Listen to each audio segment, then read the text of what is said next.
Hey guys, this is Geek Girl 1980 from the Pieces Allied Guild and also the Escape Pod Castaways Network. You are listening to the Escape Podcast.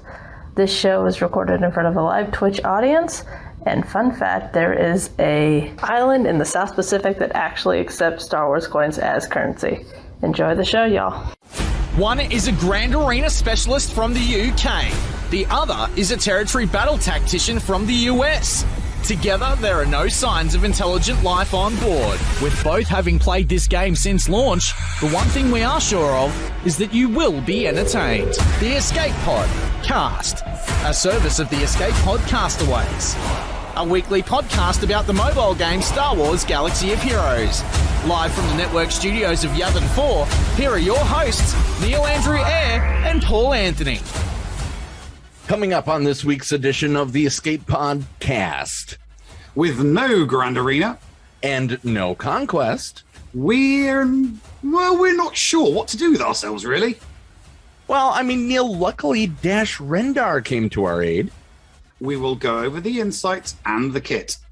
And then, Neil, why don't you give us your evaluation of Crumb's facial expressions as he read off that laundry list that you had on who you thought it could be coming up in the next marquees? I felt his poker face dropped on a couple of occasions, so yeah. Oh, I'm looking forward to that. But one thing I'm not exactly looking forward to, but we still have to do it in our incoming transmission. It's one of the ones we don't like to see, but we say goodbye to another beloved content creator who has brought us many years of wonderful content and joy. And that person is Dylarr, and we'll be here to talk about where he's going to be taking his Twi'lek tactics next. The latest episode of Helly and the Noob. And we'll try to make up for last week's Patreon choice omission due to time. All this and breaking news as and if it happens. Right here on the Escape Pod Cast. The Escape Pod Cast News.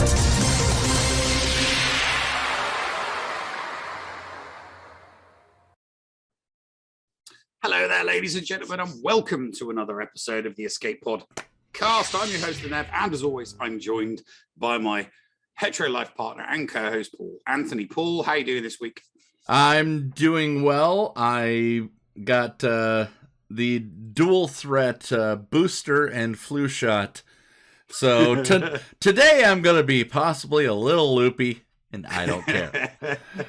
Thank you, Llama, for the subscribe, and Crass, thank you for the follow. We appreciate you guys. Welcome to the Escape Podcast. What about you, Neil? I mean, how was your week? It was pretty good. Yeah, I had a pretty decent week. It's nice and quiet because obviously there's no GAC. It's the nice break week. You know, it's a breathing week, which is always nice, you know, with no one complaining about lack of content, of course, obviously. But yeah, so no GAC, no Conquest, which is really, really nice. Just kind of chilling out, you know, reviewing the video of me and Crumb from, from last week and going over it with a fine-tooth comb and reading things that aren't there, obviously. We'll definitely get into that in the second half of the duologue. But I mean, it was kind of a downer to not have anything to do in the game. Well, I mean, Territory Wars was on. Territory Wars was on. TW was on. But you got I mean, there are still a bunch of other things to do that will fill your day. You know, there was still a bunch of stuff that, you know, you've still got your dailies, you've still got your arenas, you've still got Territory Wars, you've still got various different assault battles. Obviously, we had the first Legends marquee this week as well. I mean, granted, it's the end of the week because obviously that happened yesterday. So that still doesn't account for, you know, the Monday and the Tuesday and the Wednesday I wish, because obviously 3v3 ended on Monday, didn't it? it did. I do wish, though, that we would have known the next marquee.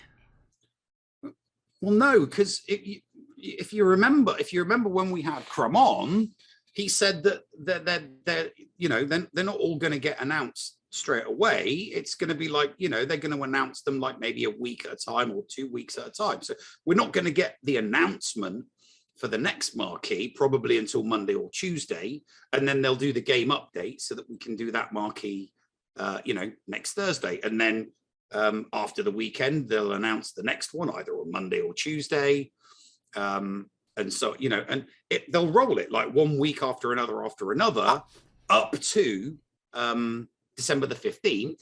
So it gives everybody time to settle and play. It gives the Krakens and the whales time to get their checkbook and pens out and and do the necessary spending in order to relic 5 all those characters, and then boom, December 15th, here we go. I'm sure we'll get an announcement next week with Beskar Thanksgiving, but the 22nd, if we get one every Monday now, we'll get one on the 22nd, we'll get one on the 29th, and we'll get one on the 6th, because Star Killer comes out on the 15th. Yeah, it comes out on the 15th, yeah. So I would have thought we would have gotten them this week, Monday, Tuesday, and have the week when on the week of the 6th, they would release Star Killer's kit and everybody would go after him. They might drop when they announce the next marquee after the weekend. They might very well, announce what is going to be in Star Killer's kit. I think that it depends on how confident they are in Star Killer's kit. And what Star Killer's capabilities are going to be, depending on the faction that they're aiming him at. Because obviously they got Dash Rendar with light size scoundrels and prepared scoundrels, and I've only seen him work really well with prepared scoundrels. Right, that's what I'm seeing too. Yeah, and and we know that because we know the kit. Now we don't know specifically what faction or even what era Star Killer we're going to get. I mean, it might be at the beginning. It might be at the beginning of the Star Killer era. It might be towards the end. We don't know if we're getting the single blade Star Killer or the dual. So I'm thinking because it's the red outline. Because Star Killer in the preview has the red outline. I think we're getting Force Unleashed 1's Star Killer when he's fully on the dark side. Okay. So, but like I said, we don't know what factions he's going to work with, and it could just be that maybe the test group that they've got are still testing him with the current factions. Because if you remember, originally Dash wasn't going to be a scoundrel, and he wasn't going to have the scoundrel tag, and they added that at the last minute. They did. That is very true. So it could be that it could just be that he has, at the moment, maybe he's got multiple tags and the testers are testing Star Killer in multiple factions to see which ones he works better with and which ones he doesn't really work with. And then the testers will give the feedback to CG and say, yeah, it doesn't really, he doesn't really work with the Empire tag. But he works well with the Sith tag, Yeah. So, but he's got to be. He really has. If they kind of incorporate everything, he honestly should be an unaligned Force user. So he's probably the linchpin for Lord Vader kits that are going to finally bring Lord Vader to the level that you need for him to dominate over all of these General Kenobi teams. Well, I mean, he already. I mean, the thing is, Lord Vader already dominates. He beats everything. He already beats. But everything. he's also beaten. Yes, he is beaten by on Kenobi. defense. Yeah, but that's an AI thing. That's not a team strength thing. That's just the AI. That's not. I mean, if it was a live arena, do you think the Lord Vaders would be getting beat, or do you think that they would be getting timed out? Because I kind of think that they would be getting timed out. If a JMK in a live battle was fighting someone who was using Lord Vader in a live match, and both parties were controlling the teams and the AI wasn't in control of anything, I do genuinely believe that the Lord Vader would probably beat out the JMK. silly Nev. This game doesn't have live PvP. Yeah, I know it doesn't have live. I'm just putting forward the argument that the reason why Lord Vader is beaten more comprehensively and faster by JMK rather than just a straight JMK mirror match is because of the AI. That's the only reason why. Well, we're talking about Starkiller, but Yeah. the big thing that happened this week was the release of both the kit and of the actual unit Rendar into the game. Let's take a look at his kit. Of course, he's light side.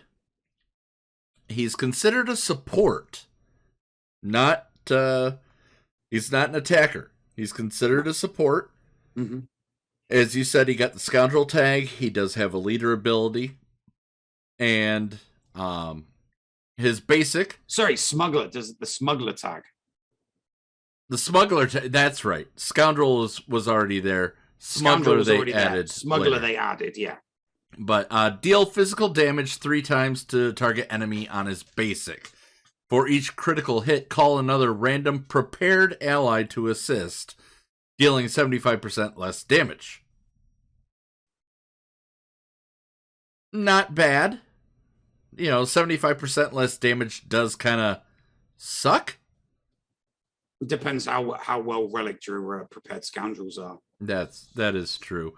Yeah, I mean, if he calls Young Han and you've got your Young Han offense modded, that's going to hit like a truck.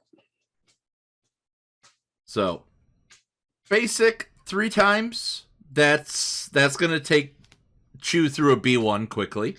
So far, prepared scoundrels could be a counter to Grievous. Mm-hmm. I'll tell you about that. I've seen that. It's not great, but it works. But it ain't great. Well, if you need to get through something, especially if, let's say, I don't know, if maybe you were invited to a speed GAC. Yeah. Yeah. You could use Dash Rendar. And rather than the Bad Batch. Yeah, exactly. Absolutely. Use the Bad Batch for something else or on defense. Yeah, that's a good point. So anybody that gets picked for the next speed GAC, you definitely you're going to want to use Dash with prepared scoundrels against a GG team. Yeah. His special. Now remember, every time you use a different ability in a row, Dash will adjust his gun like he did in Shadows of the Empire, which is great.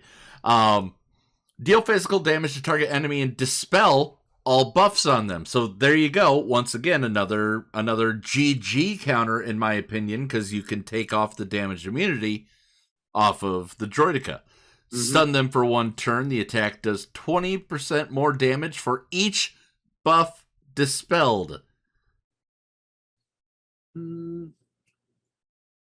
Yeah, no, that could work. I'm just trying to think of the buffs that Separatist droids would put on themselves. There wouldn't be a huge amount. But the Droideka getting all those buffs that they get when they roll. I tell you what it would do. Though. Or could you imagine what it would do to a Darth the Darth Revan team?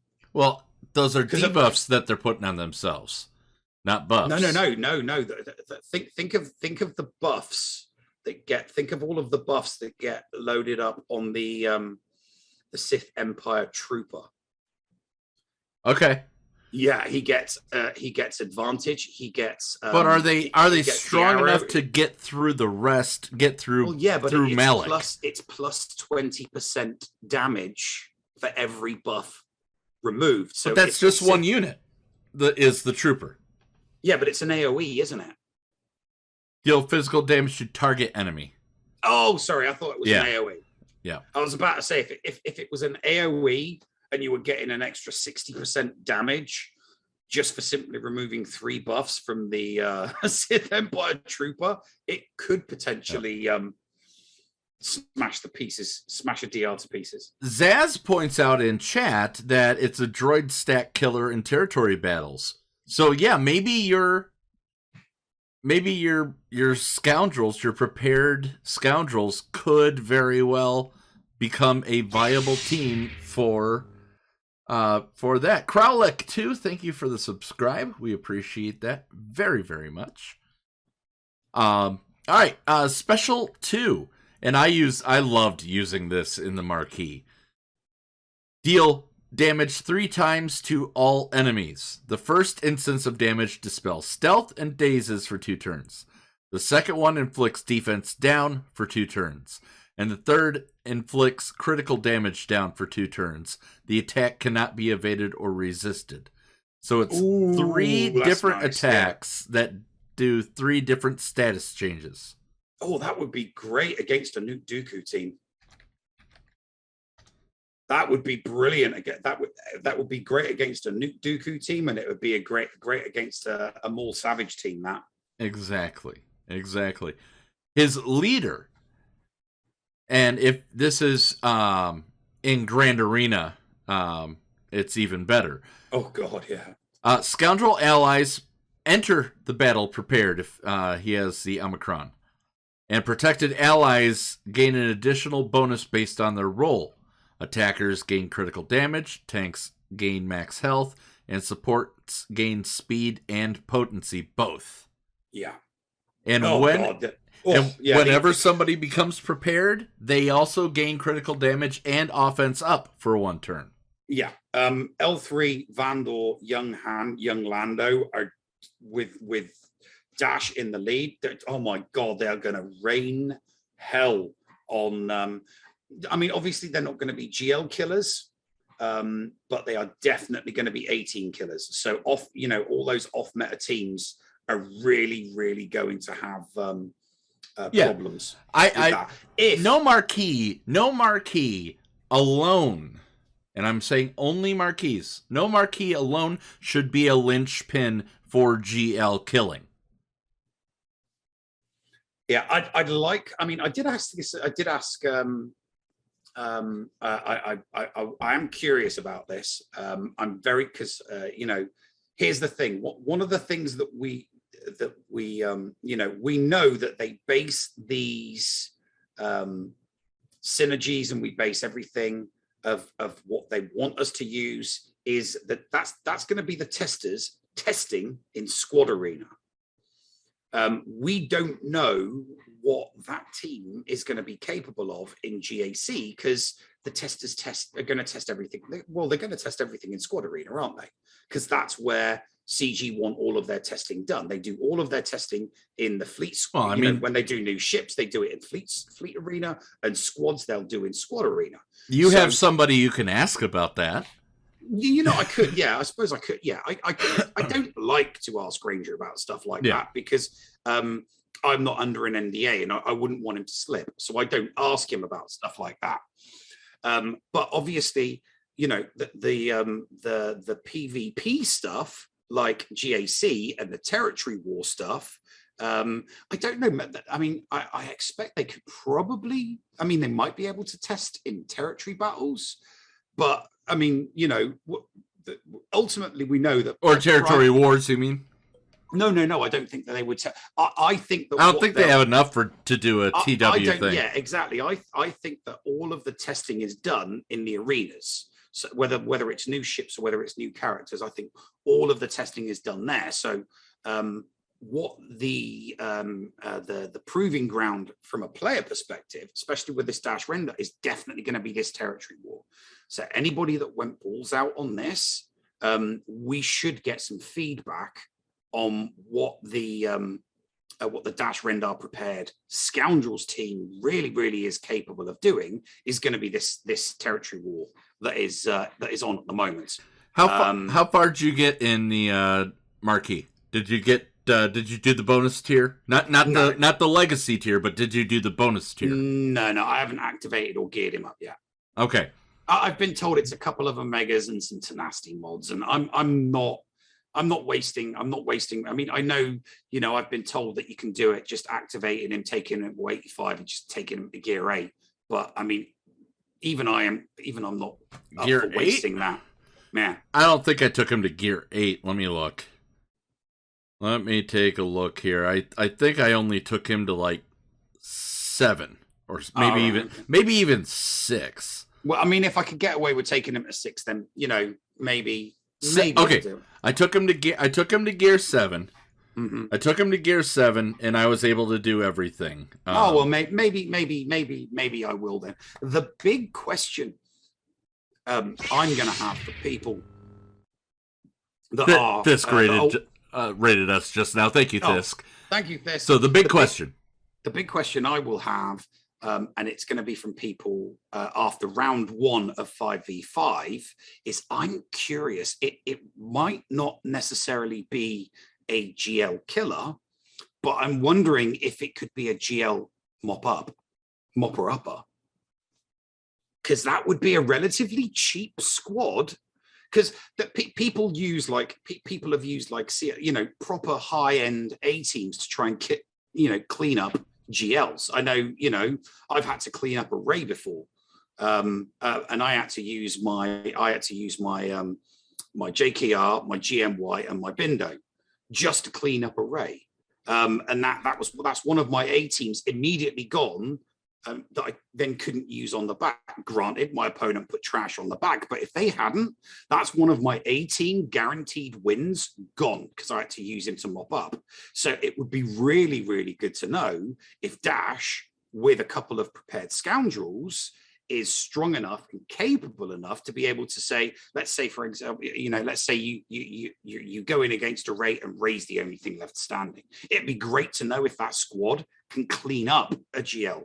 I mean, it's not going to be good enough to beat a GL team outright from the beginning, but it'd be great to know if it's a good GL mod. Because if a relic Dash render with a couple of high end, because most people have already got L3 and Vandal at high end, it'd be great to know if Dash with even those two, and maybe Han and a weak Han and a weak Lando with their specials. Are you talking new Han, new Lando, or young Han and young Lando? It'd be great to know, or even Rolo or bloody Han, just Dash with Vandal and with L3 and a couple of your random useless relict light size scoundrels. It'd be great to know if that 5-man team that you wouldn't use for anything else to beat that you definitely wouldn't use to beat a GL. It'd be great to know if they can clean up a GL. By the way, we have some reports here. Gear 4, Commission says Gear 4 will do. Dr. Feelgood says he did it at level 50, Gear 5, and all abilities on first level. Wolf says Gear 6 and only 4 I'm going to load it up and do it. automods. I'll load it up and do it now. Okay. I will load it up and I will do it now. So do that during the break here we'll have in just a moment. Yeah. And Helenix is saying that requiring to activate Dash Randar to do the bonus tier was BS. I don't think so. It's just a small hit. It's because the rewards are Omicrons. That's why. Well, no. They're talking about, and then he says forcing folks to buy shards to do the last one. Yeah, the last one was super bad. But I'm gonna put. I honestly think that giving a small nibble to the whales, in this case, it's only 2 Omicrons. But giving them a small nibble, it's only 2. It's only 2. But remember, you're going to need every single one of these legacy characters at Relic 5. That final tier is there for the whales and the krakens. It's purely there for the whales and the krakens, because it's only going to be the whales and the krakens that are taking him like Arnold did, because I watched Arnold take his straight to Relic 5. Because as each one, you know, all they're going to do, the whales and the krakens, they're just going to take him to Relic 5, and they're going to do that with every single one of these 4 legends. Okay, I have okay, max level 85, gear level 1 is what Run DMVini just sent me a text showing me that he did it at gear 1 with max level 85 at 3 star. Okay, so yes, I think I'd rather take him to 85 gear level 1 than level 50 gear level 4. Yeah, but we'll see. We'll give it. I'm going to try the weakest first. So I'm going to try 50 gear 1, and then I'm going to creep it up during the break, and I'll let you know what the weakest I needed to do was. Here's the way to do it. Just use basics to get through the first part, and then when you get to the end, at the end boss, stun him, missile him, basic him. Right. Okay. So that's what I'm going to do. So you'll do that during the break. The last thing we did not mention yet was that he does have a unique that does have a Zeta where scoundrels will gain 20% max health, potency, and offense, and whenever a prepared ally lands a critical hit, all prepared allies gain 2% turn meter. Okay. So, and then obviously there's the extra bonus for the Omicron after the Zeta, which will only work in GAC. Which will only work in Grand Arena. Mm-hmm. It did not say GAC. Maybe they'll make a small Grand Arena again. We'll have to see. Yeah. But we did get told, and I mentioned this just now. There was a frequently asked question in the developer insight: what investment level does Dash Rendar need to be at in order to play the Starkiller event? You'll need all the 50th anniversary marquee units at Relic 5. Starkiller event is, of course, permanent. We found that out last week when we talked to Crumb. But the fact that they're need to all be Relic 5. Yeah, all Relic 5. If you are going to 5-star, so you can get the Omicrons, and then later on going and getting, working your way up once they become farmable, which, remember, they're not going to follow the regular cadence. They're probably going to follow Piet's cadence, where he'll be added to chromiums early. He'll be added, he'll be farmable early. If you're doing that, even if you're, I'm not going to say minnow, because minnows don't spend that much. But if you're, a good largemouth bass in the aquatic world. A largemouth bass. Yeah, if you're a largemouth bass and you've got 5, and you're 5-starring them so you can get the Omicrons, it's not that big of an investment, but of course you're still spending money in a game. Spending 2,000, not 2,000, what is it? 4 units at $240 per unit. That's just under $1,000 on a mobile game. More power to you if you do it. I'm not doing it. Ranger average, he reckons it'll be about 1,200. It's working out including gear, yes. But if you're going for just stars, it's just under $1,000. Yeah, still, that's the thing though. If you're going to, hang on, yes, sweetheart. Okay, dinner's there. Dinner's so here. Why don't we do this? Since you were told by the cutest little girl that dinner is here. What I'm going to do, we'll take a break.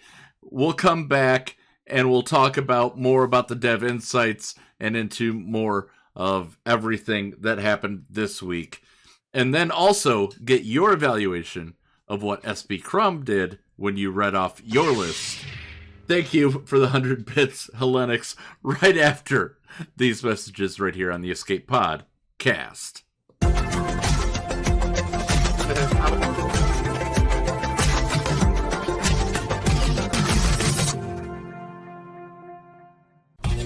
HotBot in HotUtils is one of the most comprehensive tools for Star Wars Galaxy of Heroes. With integration into the super useful mod tool Grand Ivory, HotUtils can help you tackle some of the most difficult aspects of the game. Not sure how to mod your roster for a certain game mode? Use one of the many filters that automatically assigns the right mods to the right character in accordance with your guild needs. Now with the digital features that can assist you and your guild officers in territory battles and territory wars, HotUtils is an amazing value. And don't forget the useful tools for yourself in Grand Arena, like the in-depth and customizable compare feature. Got multiple accounts like Neil, but not the time to remod them all? With this one-stop utility, you can switch between your alts and never miss a mod upgrade or a mod switch before locking into GAC or Territory Wars. Starting at just $5 a month, you don't want to miss out on these great tools. HotUtils is the new official remodding service for the Escape Pod. Cast.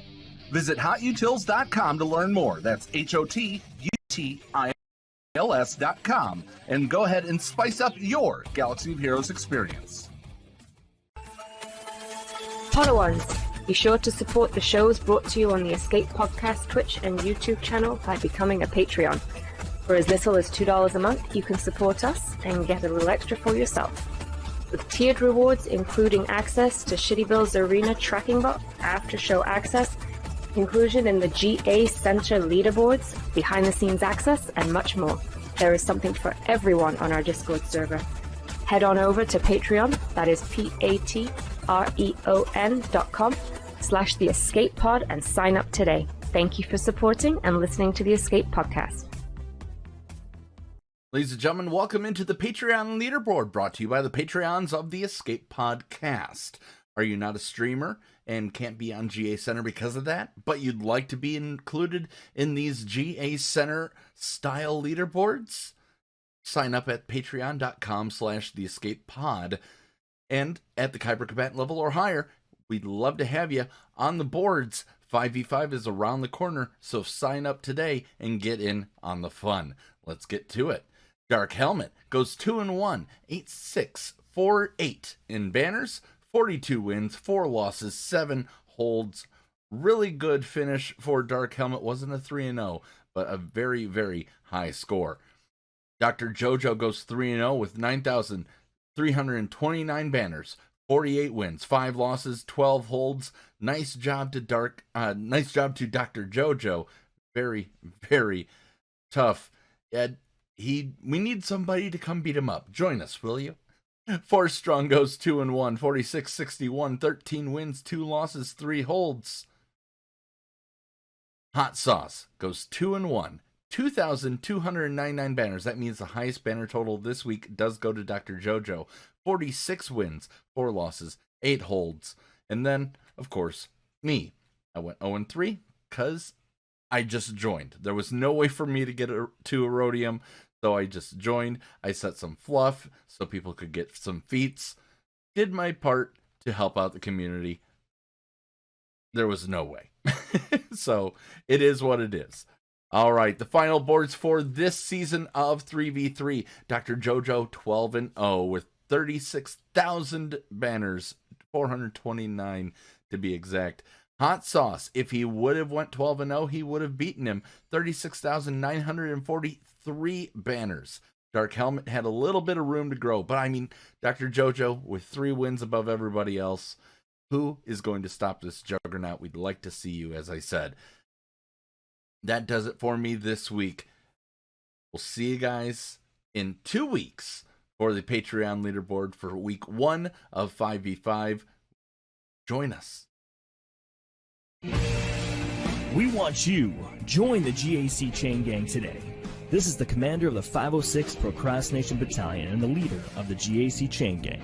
I am sending out a call to action for any SWGOH content creators on Twitch who would be willing to broadcast their GAC attack rounds alongside some of our best, including Mr. Jigabachi, Dr. Zeppers, Rico 1982, and the Bounty Honeys. What is the Chain Gang, you ask? We are an amazing group of content creators who are dedicated on streaming the Grand Arena Championship attack rounds on Twitch. The idea is to provide continuous content back to back from one streamer to the next and allow the viewers to enjoy more SWGOH content as well as enjoy the variety of streamers that are currently present in the group. If you are interested in joining the Chain Gang, please reach out to myself on Discord at AndyB's #7465, or you can send us a message on our Twitter page at ChainGAC. Join us today. We have your back. The Escape Pod cast.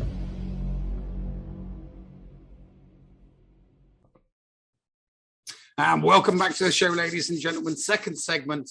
We've got a lot to talk about. I've been studying up on Crumb, and I've been watching like lots of body language and poker channels on reading people's body language and tics and stuff like that. So, well, before we get into that, let's go over the content update that dropped. Remember, everyone, that right now all dark side battles are double drops. All mod battles on Sunday and Monday are double drops. All fleet battles on Tuesday and Wednesday are double drops. And then Thursday and Friday, all Cantina battles. So that's when you're going to want to go for your relic material, your signal data. Oh, yes. Definitely want to get that relic farming in on that day. So, we also got 2 new Omicrons released. If you have Valiant Spirit on Rose Tico will now do plus 10 offense for each exposed enemy. And when a resistance ally scores a critical hit, Rose Tico gains 10% turn meter. That was the original Zeta. The Omicron says, while in Grand Arena, all other resistance allies also gain 10% offense for each exposed enemy. And they gain 5% turn meter when a resistance ally scores a critical hit. So, bringing in veteran Han, the double hit, two critical hits, 10% turn meter in addition to that. Not bad. If he uses the big the AoE, that's a possible 25% if it's a critical hit. Yeah, Rose Tico is going to make those resistance, those relic resistance characters that people had to take up in order to, farm for GL Ray, so much more useful in GAC. Well, you put it this way: you're not going to see them on defense with Ray and Praise much longer, because especially in 3v3, the 3v3 Ray and Prey is Ray with 2 relic resistance and then 4 relic resistance teams on the other wall, just randomly put together, usually Fin Poe and then the others. But with Rose Tico, with Rose Tico in one of those squads, it's going to make the resistance more valuable on offense, especially for one shots. So I'm happy with it, because even though I'm not going to use it, I know people that have gone for Ray will use it on Rose. It will make their offensive capabilities much more useful. And it's a unique. It's not a leadership ability. Yeah, exactly. So you can put Rose with any random team. So people will do the Ray team. They'll probably do the Fin Poe with a couple of others. And then all those scrappy resistance teams left over, that's what all those scrappy relic resistance that don't have a home, that's what Rose is going to get put with. And it's going to make that team so much more capable on offense. You'd think it would make it capable enough to knock out either a low A team or a high B team. Yep. Which will just encourage people to not bother putting it on defense, but take it on offense with them, and they can then put something a little bit better on defense that might strip a few more banners or might even get a hold. Well, let's also talk about the other side of that original GL farm. Captain Phasma got a huge update for Territory Wars. Get ready for the Phasma walls in Territory Wars. Yes. Oh my, yeah. First Order allies plus 20% potency. Gain advantage for 2 turns at the start. Can't be critically hit while they have advantage. Whenever an ally attacks, there's a 20% chance to call a random ally to assist, which is 60% if their attacking ally is First Order. If the ally had advantage, they regain advantage for 2 turns. Then, in Territory Wars, it's now 70% if it's an all First Order team. Captain Phasma has 100 additional base speed. And whenever a First Order ally attacks out of turn, First Order allies recover 5% health and protection. Whenever a First Order ally gains advantage, they gain 10% offense that stacks for the rest of the battle, and 7.5% turn meter. Beast. Yeah. Did you forgetting plus 100% speed? No, I said 100% base speed. Yes. Oh right, yeah. That one, and oh my god, that 100%. It's just gonna make. Oh my god, it's just gonna make it faster. It's just going to make just, yeah. So I do genuinely think that, I honestly think that maybe not every single person, but, you know, the high level guilds that take Territory Wars as seriously as competitive gackers take GAC. So I think you're going to get guilds basically saying, right, everyone's first Zeta goes on Phasma because we want to try a Phasma wall. Because a Phasma wall in Territory Wars is cheap. It's not something you would normally put on defense. But it needs the Omicron. It needs the Omicron. And that's why I'm saying those high-end guilds are going to be instructing everybody, all 50 people in the guild, to put their first Omicron on Phasma so that they can make a cheap wall really, really, I mean, my God, just facing one full wall of Phasma that have all got the Omicrons on, it's like, right, okay, instead of this being a GG wall or a Separatist wall, it's now going to be a Phasma wall. And then they get to take those GGs on offense against something better, you know, because whereas the Phasma doesn't have a lot of teams that it can counter, Phasma on defense with that extra speed and with all of those bonuses would make them more effective on defense, saving an entire wall of characters that would be able to counter more squads on offense. That's the way I'm thinking about it. I think that they will do it. I genuinely think that's what will happen. Run DMV just said a terrible joke. I'm not gonna touch it. If you want to see it, go watch Twitch.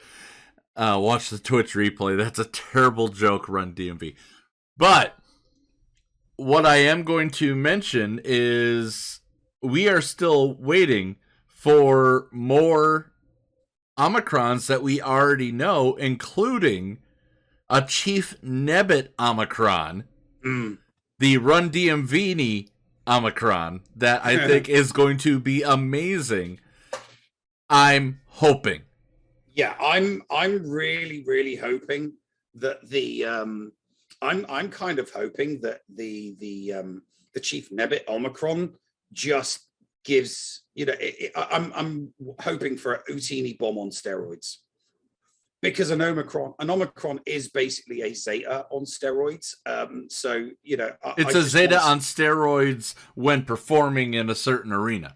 Yeah, and if just can you imagine? It's like, you know, the Omicron puts, I don't know. I think I know it. There'll be some action that makes it act like that makes the Jawas act like they do when they're fighting like Geos, or if they're fighting Mon Mothma. It's just going to make like I think I know it. Detonators stack every time an opponent uses a basic or a spec. No, Neil, I think I know what it's going to be. What do you think it's going to be? Whenever they attack, they also apply the thermal detonator.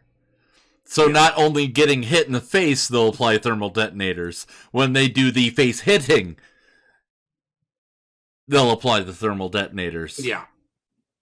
As opposed, I just, and then something like that is going to be a nightmare on defense, and you're going to see walls of Jawas.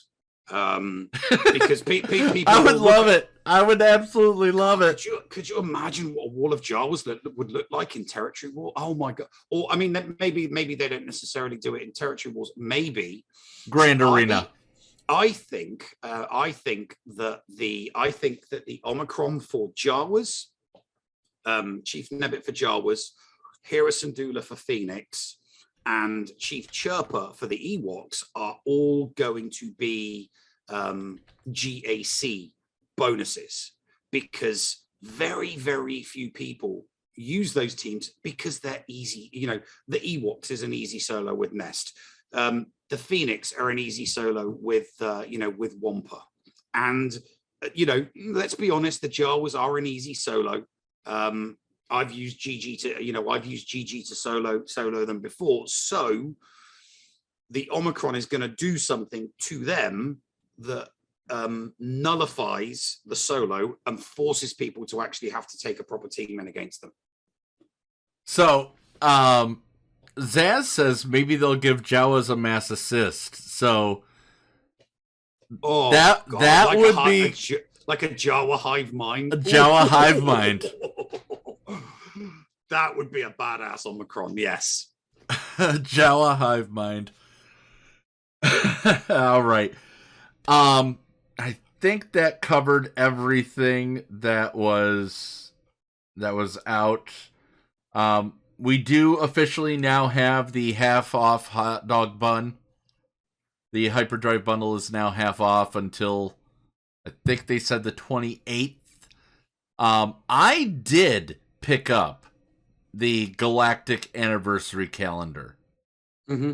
Oh, that one for $10? The one for $10 that does have the droid brains, the keypads, the Omegas.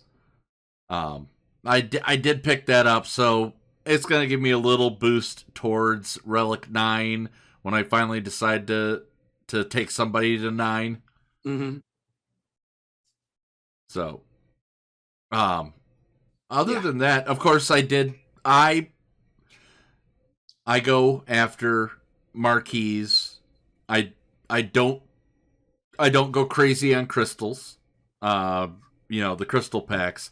But I did take Dash to 4, and all that. Did you do Dash during the break, or did you just go get dinner? Yes, I did. Yeah, I did. Yeah. Yeah. I did Dash. So I took him to level 50. I left him at level 1. I maxed out his first ability, and I just threw 6 mods on him, and I did it straight away. Yeah. So if anybody, it's cheap. You can get those 6 mods. And those 5 mods, you can get those 5 tenacity mods and those Omegas just by taking Dash to 50, right? Just take him to 50. Don't put any gear on him. You can only take his first ability to 6, but then just throw 6 mods on him. Yeah, basic all the way to the end, and then just do stun basic, stun basic, stun basic, and you'll get those extra mods. And it's very, very cheap because it's only like 450,000 credits to take someone to level 50. So it's less than 500,000 credits. So also another quick thing is somebody in Yavin 4 had said, so all you get for the legacy tier is 2 Omicrons, and my response to them, plus you have a 5-star Dash, which of course gets you closer to Starkiller once it's finally time. Mm-hmm. So all right. So, on the subject of Starkiller. On the subject of Starkiller, you need 3 more characters. Mm-hmm. And you reviewed your reading of your characters to Crumb.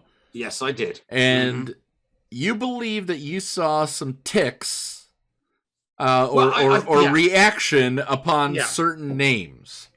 Well, I mean, everybody. I mean, so everybody said that there was a glint there with Mara. So everybody said that in chat. So I didn't. But so I started playing it all the way through, and there was a big reaction from Crumb when I got to Corran Hall. he just, he stopped looking in the camera and he just, kind of reacted and went, wow, you've gone really, really deep with these. Now, the 4 characters up to and including I did with Corin, I believe, I mean, obviously this is 100% pure speculation.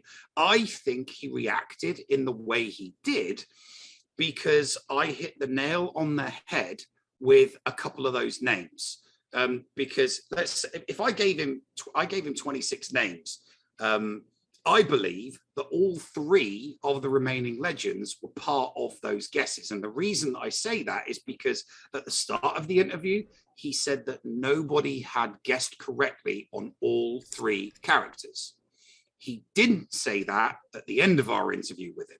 So I'm taking him not saying that and just saying that, when I asked him how hot or cold I was, he said I was as warm as the inside of a tauntaun. I'm taking that as within my 26 guesses, I'd guessed right on all 3. So the 3 remaining legends were part of that group of 26. And then from watching just his reactions to me saying the names, he reacted very, very heavily to when I said Corin Horn. And like I said, I think that's because just before Corin Horn, I hit the nail on the head with a couple of the characters in quick succession. So it wasn't like one and he could keep his poker face and then a bunch of wrong ones and then getting it right and then a bunch of wrong ones. I think I hit the nail on the head with 2 in quick succession, and that's why he reacted. So my revised guesses, I'm definitely going with Mara Jade, but I'm going with the 4 characters that I said before Corin Horn. So I'm going with Keir Canos, who is from Crimson. He is from Crimson Empire. It's a Dark Horse graphic novel. Darth Talon from Legacies, Admiral Dylarr from the Jedi Academy trilogy, and Corin Horn from the same trilogy. So my 5, I've whittled my 26 down to 5.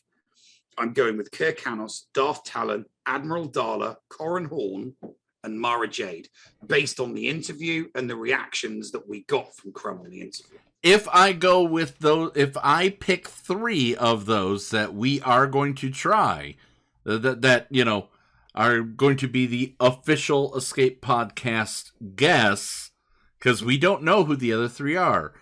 I think Neil and you and I can both say our official 3, because we only get 3 guesses.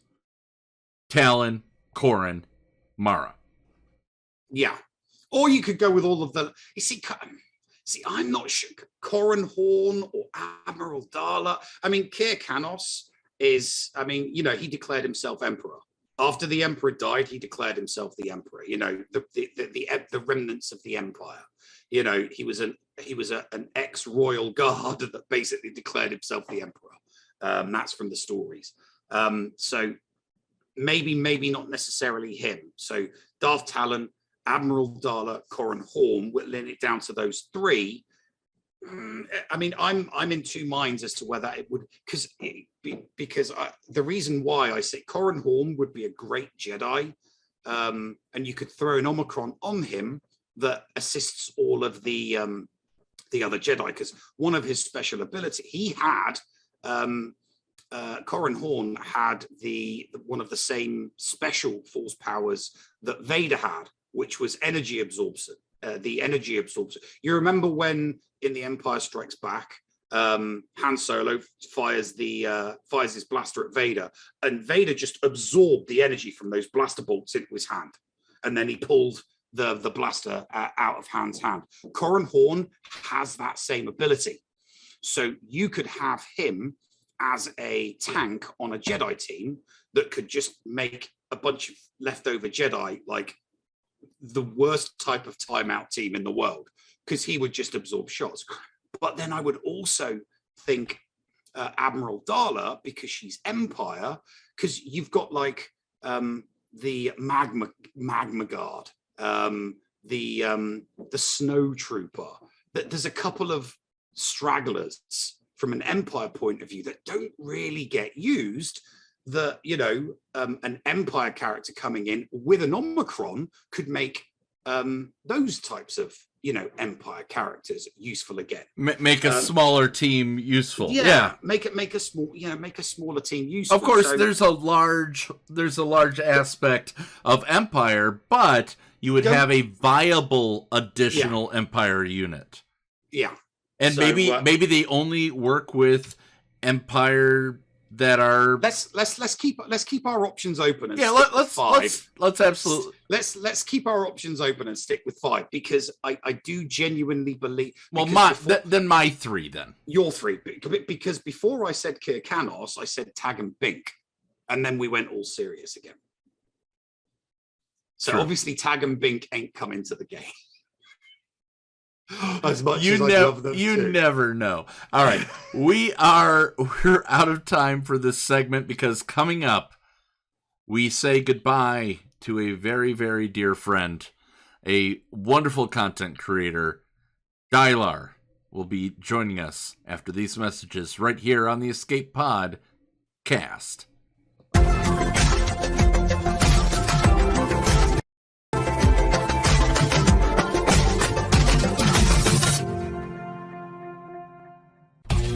HotBot in HotUtils is one of the most comprehensive tools for Star Wars Galaxy of Heroes.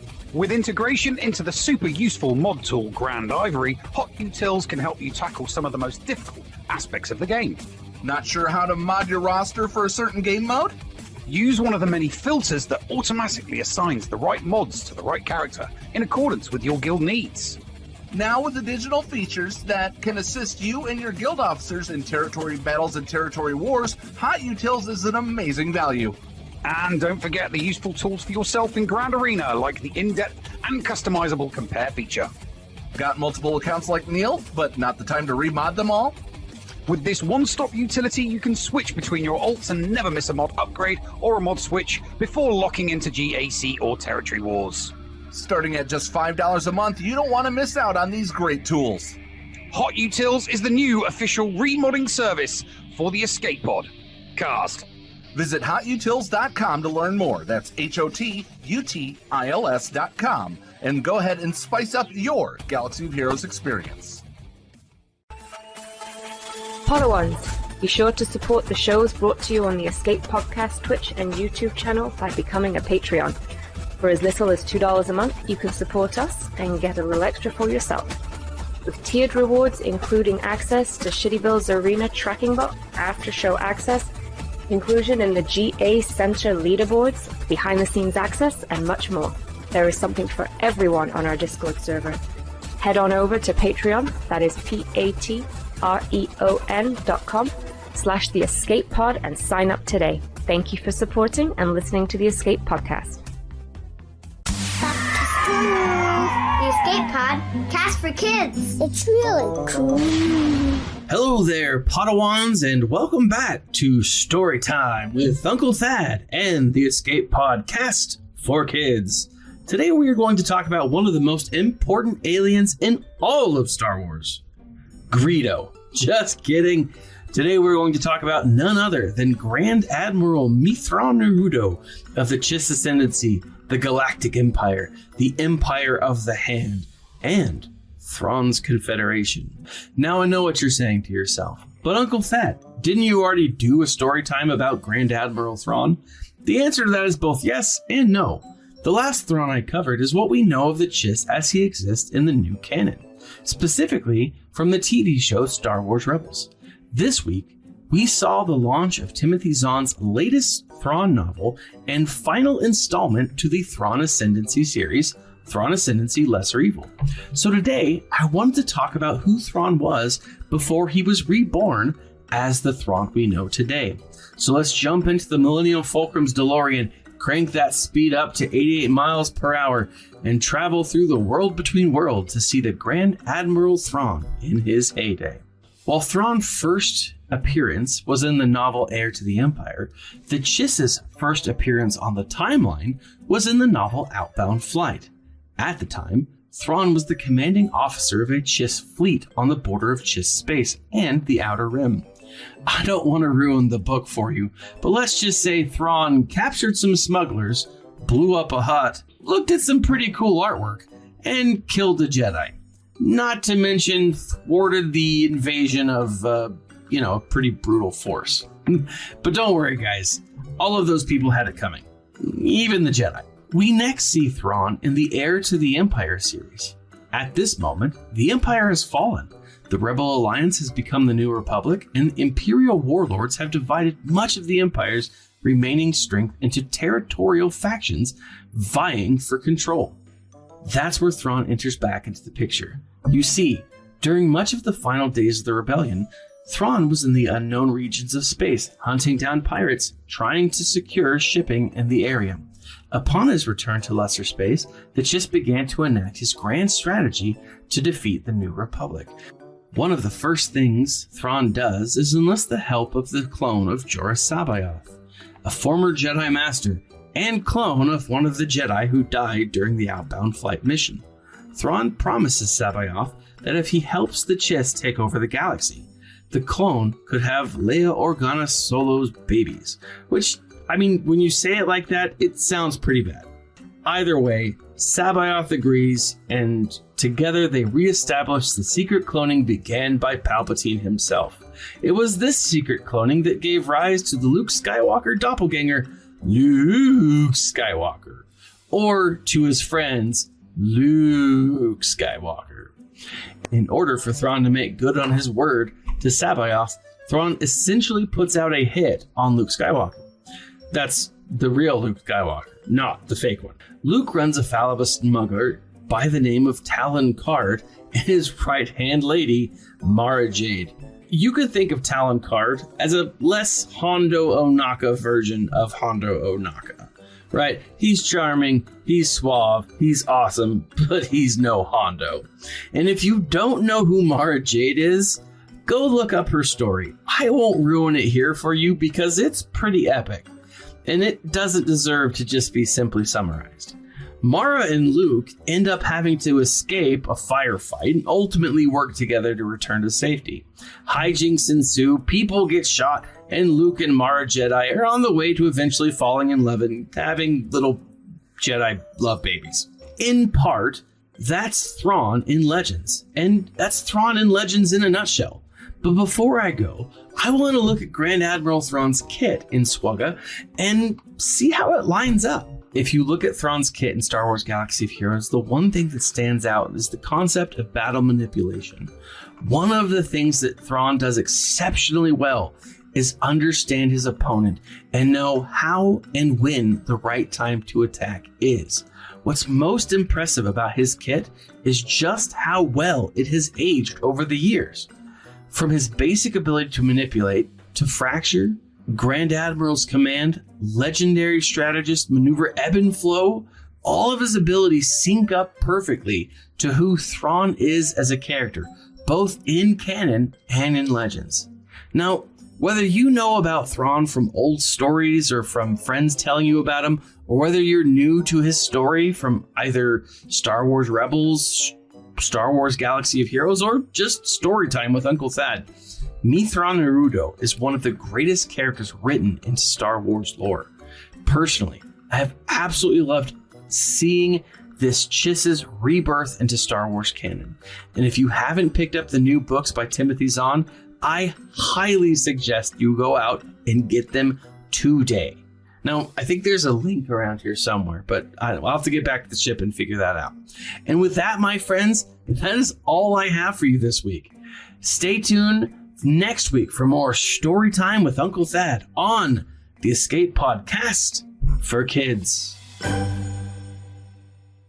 Hello, friends. This is Thaddeus from Going Nerdy, and I approve this message and am compensated for signups for this service. The world's largest audiobook library is at your fingertips, and the Escape Pod Castaways want you to try it for free. Head on over to escapepodcastaways.com and click the Going Nerdy offer button to claim a free audiobook and 2 Audible originals. Cancel anytime, and it's absolutely free to sign up. Check out Audible and support the Escape Pod Castaways, all for free. See Audible website for details. Restrictions may apply. Hey there, listeners. Merchandise specialist Critic K here. Do you enjoy the Escape Pod and want to support the channel and get something a little extra for yourself as well? Head on over to tpublic.com/user/theescapepodcast and grab a Team Neil, Team Paul, Critty Play, or many other fun Padawan designs on your choice of shirt, cup, sticker, mask, or even a magnet. And be sure to check out the Mrs. Anthony Shirts channel on the Escape Podcast Discord and get the latest info on the other designs I make as well. Sometimes there's even a sale going on, so it is smart to stop on by. Thank you for supporting the Escape Podcast. Receiving incoming transmission.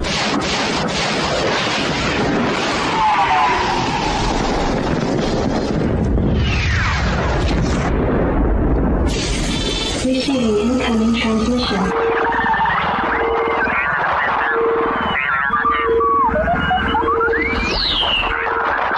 Receiving incoming transmission.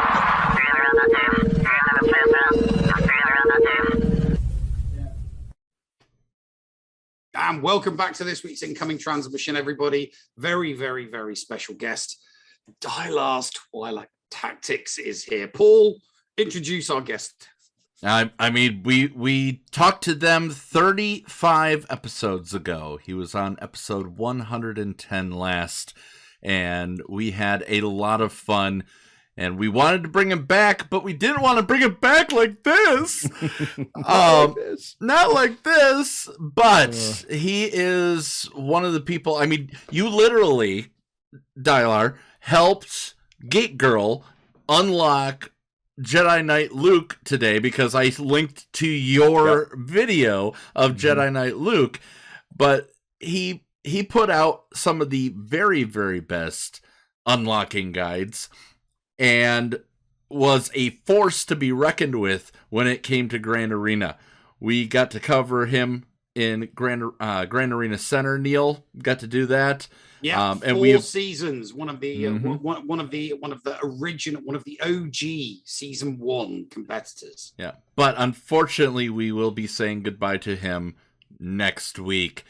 But that doesn't mean that he's gone just yet. So, no. Just when he thought he was out, we pulled him back in for an incoming transmission. Dylarr, welcome back to the show. Thank you, gentlemen. Good to be back for one last time. Hopefully. Just Paul was pointing out your guides. I actually funny story. I watched your gas guide. Oh, the P4 one? Yeah. I watched your P4 gas guide. It took me longer to watch your P4 gas guide than it did for me to do P4. Because I thought it was going to be really, really difficult. So I'm like, okay, so I'm going to sit, I'm going to watch this, I'm going to take some notes, and then I'm going to do it.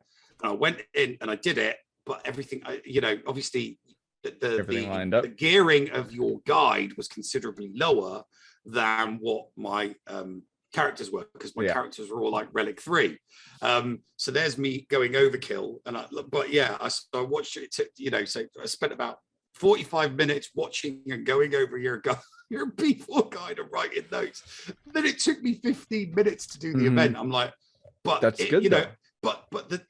I went through it quickly. I still needed your kill order. So it's like you must kill this first and this, and then you move on to this, and you make sure that because you had a very specific turn meter set in it. This character has to go first, and then this one, and then that one. So taking the notes down, making sure that my mods. So thanks to you, I did P4 in one go. Perfect. That's what I want to hear. Perfect. Perfect. That's a great advertisement for that video. Although you're I'm trying to remember, you did do a P2 one as well, because it was your yes, I did. Your P2 one didn't work first time. Bad Dylarr. It took me 2 attempts to do P2. It's so rough. 2 attempts. I think I watched Ranger bang his head on that P2 for 8 hours, and you got it done in 2 attempts. That's so sad. Well, speaking of gas, my favorite memory so far of this game really still is unlocking General Anakin Skywalker, because I did it underneath the Millennium Falcon at Galaxy's Edge. That's a pretty good memory. I was standing in line for the flight of the Falcon, and I unlocked gas under the Falcon at Galaxy's Edge. It was the best memory that I could think of. So, see, and it's those kind of memories which is what makes the game special, right? Exactly. Stuff like that. And of course, that Galaxy's Edge trip, thanks to Deneb and his partner, we had a wonderful time down there. So once again, thank you for that. But Dylarr, let's talk.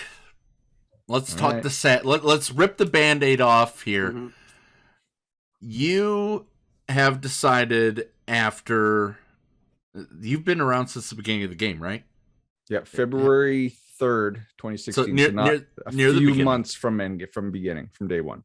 And you have been one of the go-to content creators for strategy. I mean, you're absolutely also entertaining, but your strategies helped. I'm not afraid to use the word millions here. I really am not afraid to use the word millions. It's a lot, and that's the biggest feedback is that people saying, well, what are we going to do for GL unlocks now? So I'm sure somebody else will pick up the torch, but those videos are still up, and I just at least thousands of people that have sent good messages saying thanks for that walkthrough. Got it done, no problem. Yeah. Speaking of thanks messages, you just released a video today. Do you want to talk about it real quick before we go further?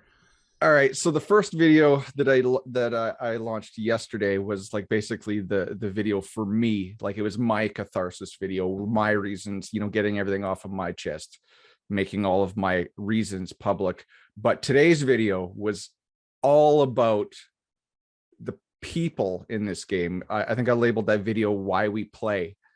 May the force be with you. And it was all of the just messages sent to me through DM, through all over the servers. Like there was some really heavy stuff sent to me. Like one guy sent me a message saying that it wasn't until I watched your goodbye video that I realized how much this game has negatively affected my life and my family life.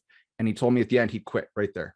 Quit the game. So oh wow, and there was a few like that, and it's like I didn't mean for it to have this like big heavy impact, but for some people it did. So it's kind of nuts. It's I kind of laugh because in the first hour I think it was like 7,000 views. I'm like, come on guys, where were you this whole time? Normal video gets like 400 views and then I say goodbye and all of a sudden it's blowing up. So but the video today was all about why we play, which is the human connections we make in this game, which is the hardest part to let go of. Like I could not play the game tomorrow, but it's the people in it that are the reason why we play. So that video today basically highlights that, like just explicitly. It's just messages from people to people that I've met. I've never met one in public. Never shook their hand, but I've had so much interaction online with them for the years. Some people that I haven't spoken to in like 4 years reached out to me and said, I really enjoyed 5 years ago playing in that guild with you. So, and I still watch your videos, even though I don't comment. So it was really special. I might've been cutting a few onions when I was knitting that thing together. Now there is, aside from problems that you feel are in this game, there's also a very, very big reason. Nev, I'm going to let you let you kind of. I'm going to lead you into that comment/question. So what are you going to do? What are your thoughts on moving forward with the chat? I do remember, obviously, I watched that video that you put out. And you are swearing off the mobile games, which I think is great. But you have said that you'd like to, potentially in the future, get into something that isn't mobile based. Any thoughts on when we can expect something new and exciting from Dylarr's Twilight Tactics? Okay, well, we all know that the Knights of the Old Republic remake's coming out eventually, so I'm gonna play that. But in the meantime, like there's some friends that I play or that plays Star Wars Galaxy Heroes that are into League of Legends, and people probably know the League of Legends TV show is out now, and I really enjoy that show. The animation is great. it's adult, it's dark. So I'm like, I'm going to give League of Legends a try. So I downloaded it yesterday and started playing, and I kind of like it because you can like log on and like do a match, and then that gets your fix, and then you're done, and it's just quick and simple. So I'm thinking League of Legends will be a good one. I don't know how popular that is, but I like it. There's I don't know how many of you know Battlestar Galactica. That's that franchise. Bears, Beats, and Battlestar Galactica. There's Three Deadlock, which is Deadlock, Battlestar Galactica Deadlock, which is set, the first Cylon War, which is, it's a really in-depth like strategy, 3D, 3 levels, like it's like a real space battle. You got to like plan out in 3 dimensions how you're going to attack. It's a really cool game. I'd like to start playing that again since I never finished it. There's a lot of stuff I want to do, but what I don't want to do is, like, when I looked at my phone and checked out how many hours I put into Galaxy Heroes, it was like 3.5 hours a day in game. And then, like I said in my video, it just occupied so much mind space out of the game that I want something that I can pick up for an hour and just put down and just be done. Mm-hmm. But how about something? Oh, I was just going to follow up with how about something fun with your young'un? Right, which I was going to mention. You're not doing this just because of the mobile games. Exactly. You're also wanting to spend time with your daughter. Absolutely. So, like, budding gamer. Yeah, well, she is, and it really disappointed me when I'd do video game related stuff all day, and then she'd be like, "Dad, do you want to play the Switch with me?" And I'm like, honey, I really don't want to. I just don't want to even think about video games anymore. And then I'd feel horrible about that. So, she's got all these Switch games that I'd love to play with her. So that she's really big into Roblox, Minecraft. So there's tons of stuff that I could do, but I just need to spend more time, like, one-on-one with her, which, instead of coming home, because I work long days with my job, it's like 11 hours minimum, usually 12. Then I come home and I'll tell her Daddy's going to the office. You're going to be okay. That had to stop. I started to feel really bad about doing that. So yes, we will definitely get into some games with my kid. Oh yeah, that was one of the things that me and my girls did. I'd pick them both up from school. Obviously, I finished work. I picked them both up from school, and we'd get home and we'd flop down on the couch in front of the TV, and all 3 of us would decompress with either Minecraft or Halo, and we'd all 3 of us we're playing together, and then when they realized that I would just slide off to the side and go and cook dinner, and then while dinner's cooking, sit down, continue playing, and then we'd sit down, eat, and that was one. It definitely, you'll definitely enjoy that. You'll definitely enjoy some daddy-daughter time playing video games with your daughter, because like you said, you get back from work, and a lot of the time the first thing you want to do is you just want to decompress. So to be able to decompress with your daughter playing one of the games that she loves, because it's going to took me a while, because kids play different games to what their parents play. So it's a bit of a culture shock. It's like, what the hell is so what's the purpose of this? Oh, you just dig, Dad. Why? Because I just want what you're digging up. Yeah, I can do that. What end? What's the end? It's like, oh no, I'm just going to build something. Okay, so you just want to dig something up so you can build. Yeah, it's like, all right.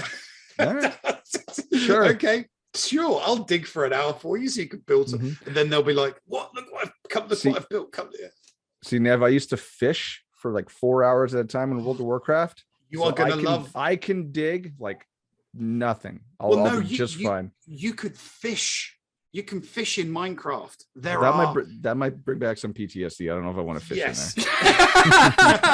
there. Well, no, because you don't just catch fish. You catch you catch weapons, and you catch all okay. You cast that rod. Yeah.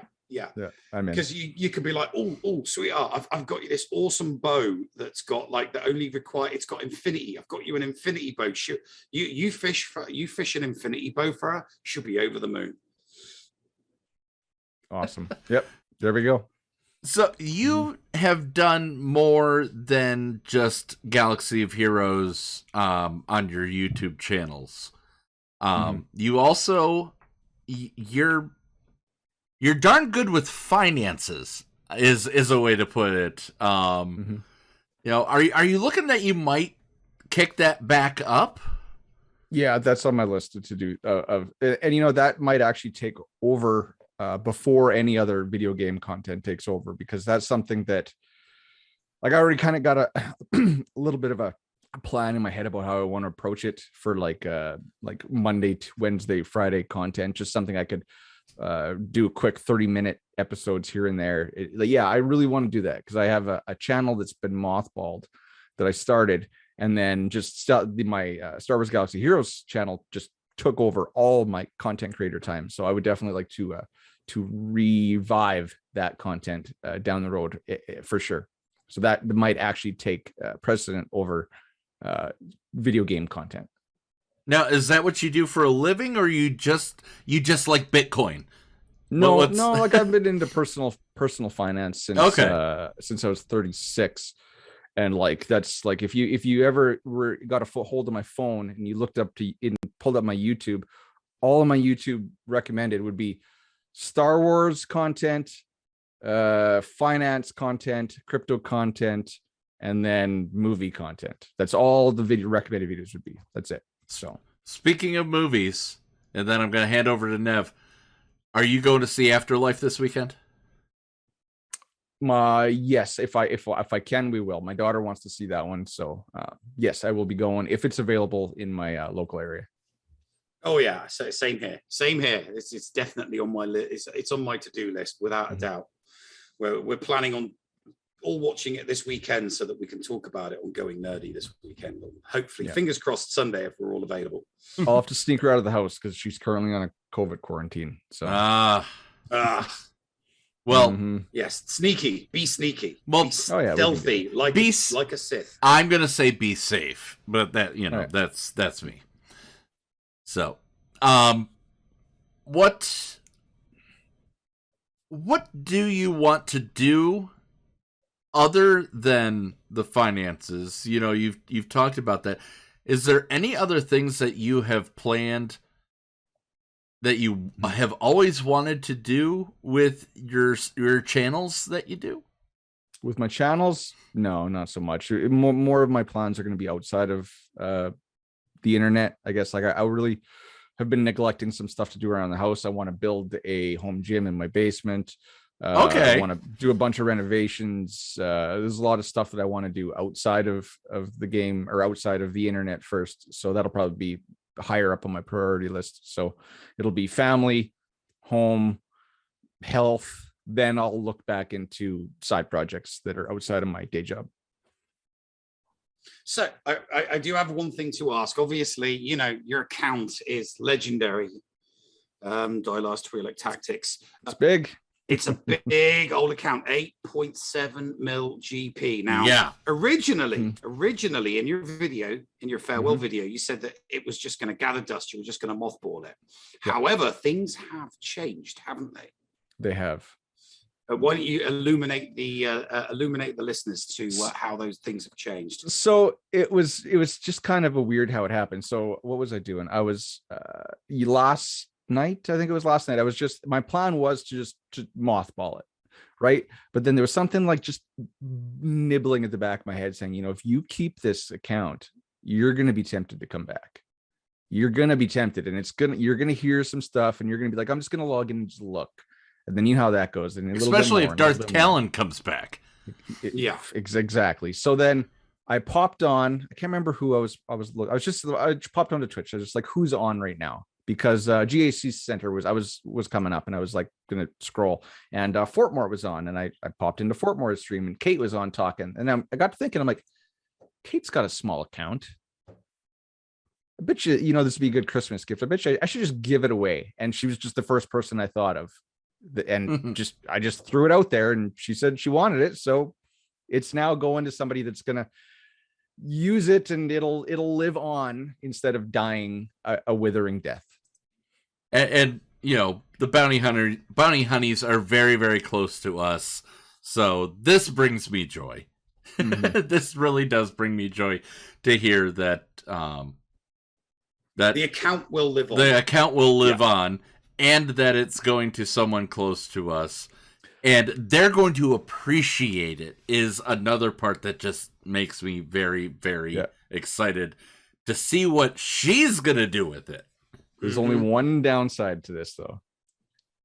From what I hear, it may be going to Maw, which, if you know the rivalry between Shadowlands and Maw, it's big. So that kind of hurts me a little bit, but I just got to let it go. I just got to let that go.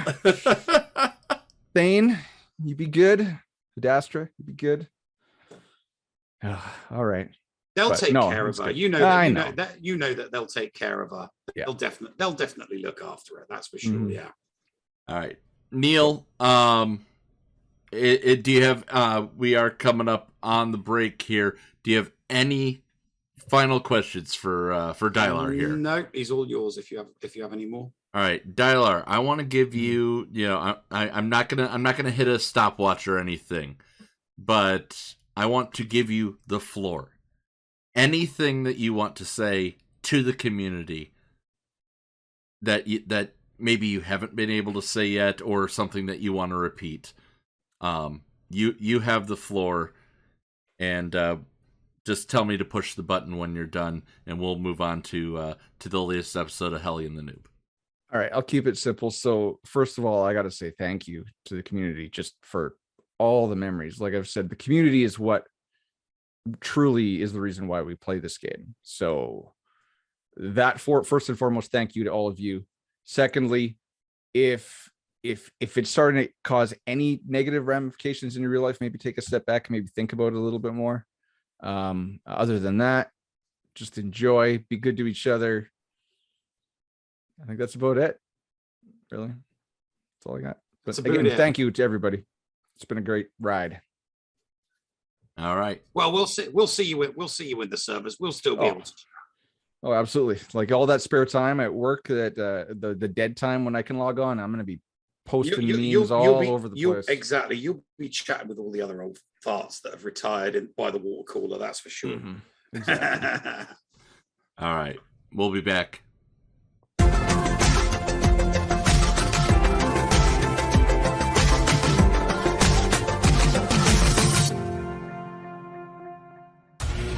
HotBot in HotUtils is one of the most comprehensive tools for Star Wars Galaxy of Heroes.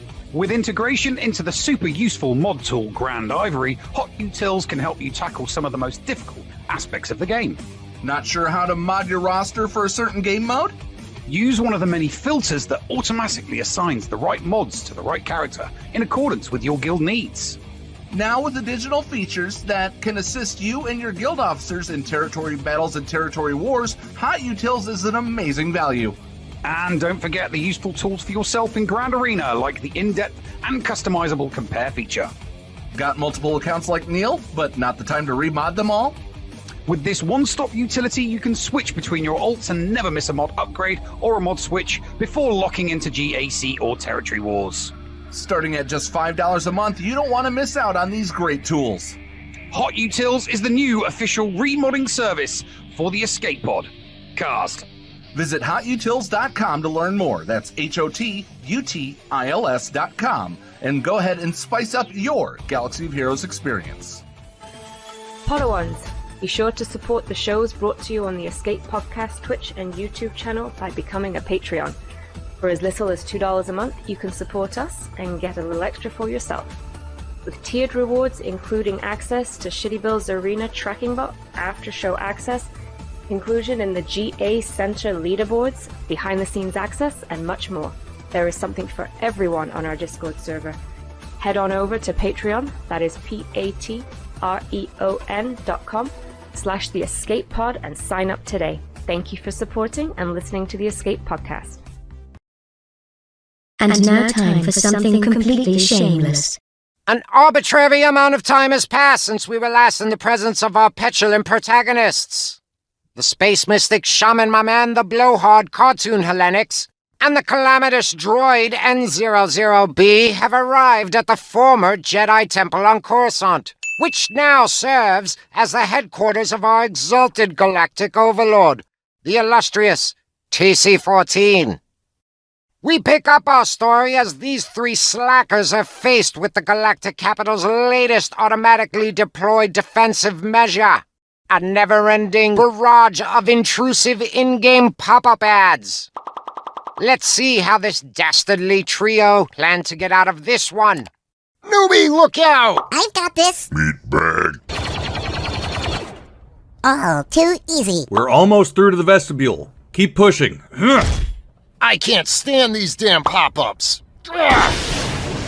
They're almost overwhelming us, Hellenics. At this rate, we may never reach the building's interior. And we simply must confront TC-14 before the season ends. Noob? Yes, Hellenics? How's about a little less talking and a little more aggressive negotiations, huh? Being aggressive in these situations is often helpful, Larkonian. But, in this instance, we should perhaps consider alternatives. TC-14 is obviously trying to slow us down, but she may not be trying to eliminate us. Our goal should be to get through this quickly, negating any advantage she may be gaining by stalling us. Maybe we should try something different. Wait, I know, Hellenics. Maybe if we tried accepting one of their offers on one of these pop-ups rather than trying to destroy them, then perhaps they'll stop appearing? Newbie, are you serious? You think the SSP devs have programmed these pop-ups to go away after you accept one? Obviously, you haven't been paying attention, droid. Hellenics? Yes, noob? I don't care what you think. My idea is a good one. I'm going to buy one of these packs and test my theory. If you click buy on one of these blasted pop-ups, I'm gonna fry your circuits instead of theirs. You know what, Hellenics? You're always telling people that they're individuals, and they can and should do whatever they want. But the moment they want to do something you disagree with, you threaten to destroy them. Noob, I'm just telling you how I'll react if you sabotage my plans. You still have a choice. And if you get in my way and slow me down, well then... So do I. Both of you need to stay focused on the goal at hand. I'm just trying to offer alternative solutions to our current dilemma. Mr. Shaman, sir. Hellenics is just being an ass. If your solution doesn't solve the problem, noob, then it's not a solution. Spartan. What's up, Shaman, my man? I have an idea. What's that? I can pull an old Ben. Explain. We don't have time for this.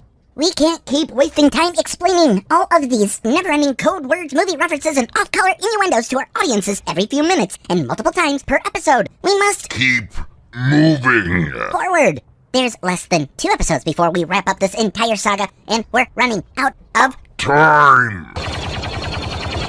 Relax, newbie. The victorious Viking might be onto something, and our audience actually needs to make sense of our nonsense if this episode is gonna make sense.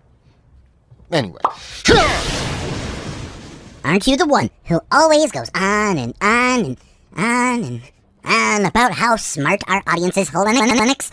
Are you now saying that they aren't smart? Not at all, droid. I think our audience is amazingly intelligent. In fact, I think they're certifiably brilliant. They possess super high IQs from what I've gathered.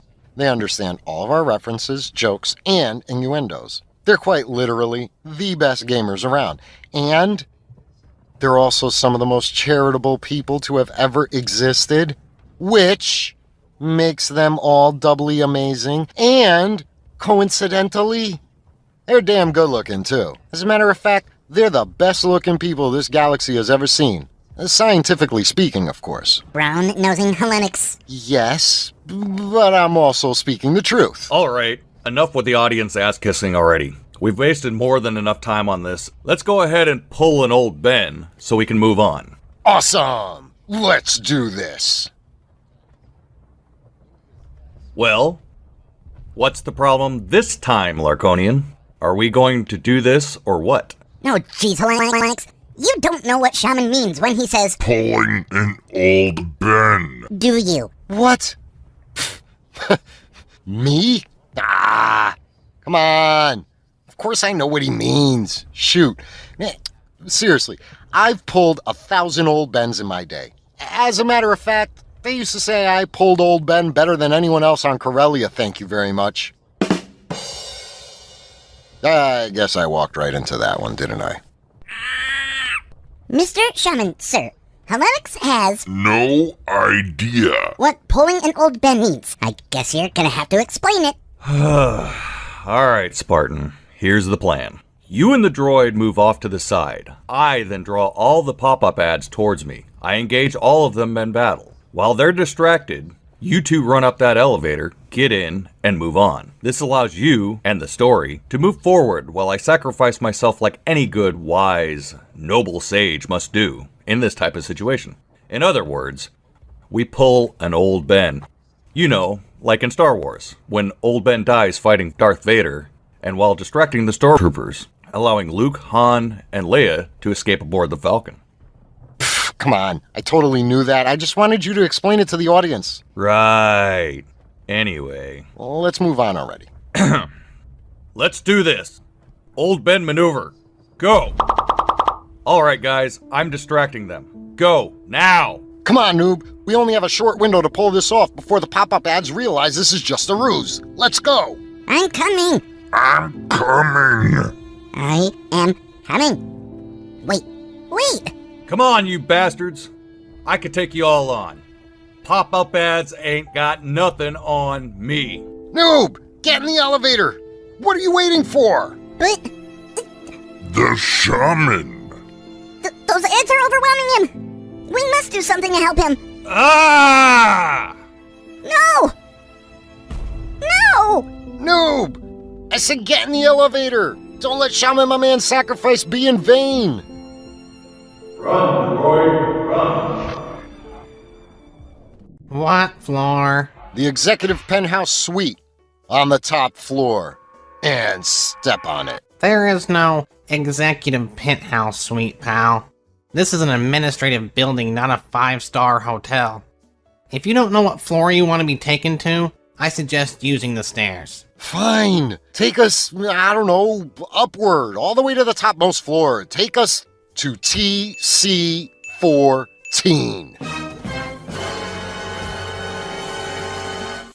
Will the alien elevator operator assist our 2 remaining fugitives in their quest to confront the mighty TC-14? Will the victorious Viking shaman's selfless self-sacrifice have been made in vain?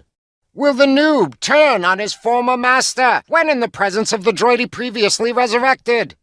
Will cartoon Helenix suffer a betrayal he previously thought was impossible?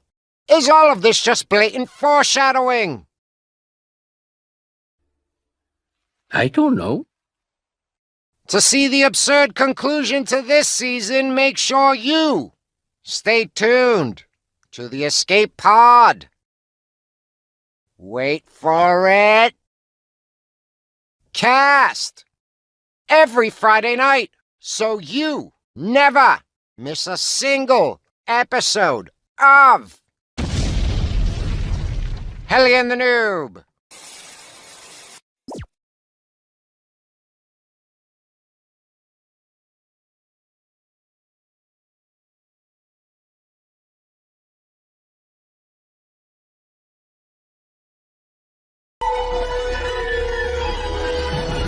The Escape Pod.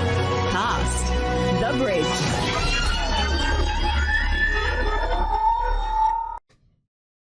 And welcome back to the show, ladies and gents. We do actually get to do a Patron's Choice this week. Obviously, we had Crumb on last week, and when you've got Crumb, you just want to keep hold of him so that you can, ask the questions and try and pry some kind of information out of him. So we do have a Patreon's Choice this week, don't we, Paul? We do have Patreon's Choice this week, but before we get to Patreon's Choice, I am going to remind them that if you are a Patreon, throw a question in there. If you're not a Patreon, but you have Buku channel points, feel free to submit a 4th segment question with your channel points, and we will get to that in this segment. Mm-hmm. Now, before we get into Patreon's Choice, though, Neil, just yesterday, StarWars.com announced that Dark Horse Comics will be doing official Star Wars comics within canon. Yeah, I saw the announcement. I was for me, it was kind of a yay situation for me, because massive fan of Dark Horse, not just of Star Wars. I have been a fan of Dark Horse since the 80s. You know, right? Yes, I'm showing my age here, but I have been a fan of Dark Horse since the 80s, because before Dark Horse, before I started reading the Dark Horse Star Wars stuff, I was reading the Dark Horse Aliens and Predator stuff. Right. So from the late 80s. So big fan of Dark Horse, because the stuff that they did for 20th Century Fox regarding aliens was brilliant. You know, they'd be like, oh, we want to do this story and this story and this story, and 20th Century Fox were like, yeah, that sounds great, crack on. So wasn't Tag and Bink Dark Horse at one time? Yes, it was. Yeah, it was rebranded. It was rebranded by Marvel. Yeah, it was rebranded in the trade in the trades. Yeah, it was rebranded. It was rebranded in the trades. But Dark Horse are really good with multiple different IPs. So multiple different IPs would get in touch with Dark Horse, and Dark Horse would come up with some ideas, go back to the owners of the IP and say, okay, so we've got this and this for you, and they'd be like, look, you know what, yeah, that sounds great, go ahead and crack on. And the reason why I was yay at the start was because obviously Lucasfilm got in touch with Dark Horse, and I was yay. They're going to say, right, go away, come up with some ideas and come back to us like Dark Horse normally does. But that's not the way that this is what has happened on this occasion is Lucasfilm has gone, okay, we want you to do this and just this. So go away and do some stuff and bring it back to us. So, whereas their really, really good stuff was them being told, we would like you to do some of this. And they'd be like, okay, so we've got these stories. What do you think? And then it would be published. It's completely the other way around. It's arse about foot. So Lucasfilm are saying, we want you to do some High Republic stuff, and that's it. So, and I'm a little bit disappointed in that, not just because it's the High Republic, because I read a couple of the High Republic comics. I read the first two. They weren't for me, but not every comic strip is for everybody. Comics are kind of hit and miss. A perfect example of that would be didn't so much like the 80s Batwoman, loved the 90s Batwoman. It's 6 of one, half a dozen of the other. But here's the quote from the article. Beginning in the spring of 2022, experience adventures in every era, from the High Republic through the rise of the First Order. So they aren't touching anything that's in the sequels. They're going to the rise of the First Order. So High Republic through the rise.